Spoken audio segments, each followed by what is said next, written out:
শিক্ষার্থীরা মেতেছে বাঁধভাঙা আনন্দে। এই আনন্দ বিজয়ের, গর্বের আর সম্মানের। পুরো বিদ্যালয়ের সব পরীক্ষার্থী পেয়েছে এসএসসিতে জিপিএ 5। এমন ফলাফলের পর কি আর আনন্দ উদযাপনে কোনো বাধা নেই? এসএসসি পরীক্ষায় নাসিমা কাদের মোল্লা হাই স্কুল অ্যান্ড হোমস থেকে অংশ নেয় ৩৮২ জন শিক্ষার্থী, যাদের সবাই পেয়েছে জিপিএ 5। ফলাফল প্রকাশের পর নাচে গানে মুখর হয়ে ওঠে পুরো বিদ্যালয় প্রাঙ্গণ।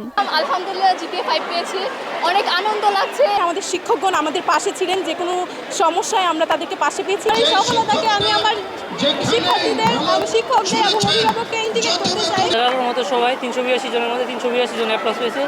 এদের সেই সাফল্য আমাদের স্যারদের কারণে হয়েছে। তাদের পরিবারের পরিশ্রম, তাদের একনিষ্ঠতা, তাদের দায়িত্ববোধ, এসবের কারণে সম্মিলিত পরিচেষ্টার কারণে আমরা এ+ পেয়েছি।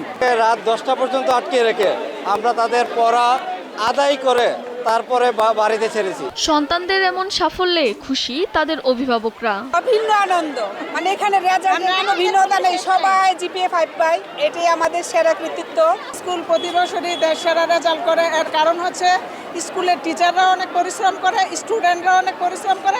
এসএসসি রেজাল্ট তো ভালো হয়েছে, এইচএসসিটাও যাতে তো ভালো করতে পারে, এরকম মানের কলেজ আমাদের নরসিংদী এখনো হয় না। আনন্দে গা ভাসান শিক্ষকরাও। তারা জানান কঠোর পরিশ্রম ও শৃঙ্খলাই এই সাফল্যের মূল মন্ত্র।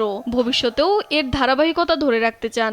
দেশের ফলাফলে এনকেএম পরিবার সহ আমি সবাই এনকেএম পরিবারের সকলেই আজকের এই চমৎকার ফলাফলে উচ্ছ্বসিত, আনন্দিত এবং উদ্বেলিত। কর্তৃপক্ষ বলছে নিয়মানুবর্তিতা এবং কঠোর পরিশ্রম করলে দেশের যে কোনো প্রতিষ্ঠান এই সাফল্য অর্জন করতে সক্ষম। আগামী দিনও আশা করি এই ফলাফল ধারাবাহিকতা রক্ষা করতে সক্ষম হবে। এই প্রতিষ্ঠান থেকে ২০২৫ সালেও ৩২০ জন পরীক্ষার্থী অংশগ্রহণ করে সবাই জিপিএ 5 পেয়ে পাশ করেছিল। ফারজানা শিলা, নিউজ ডেস্ক, দেশ টিভি।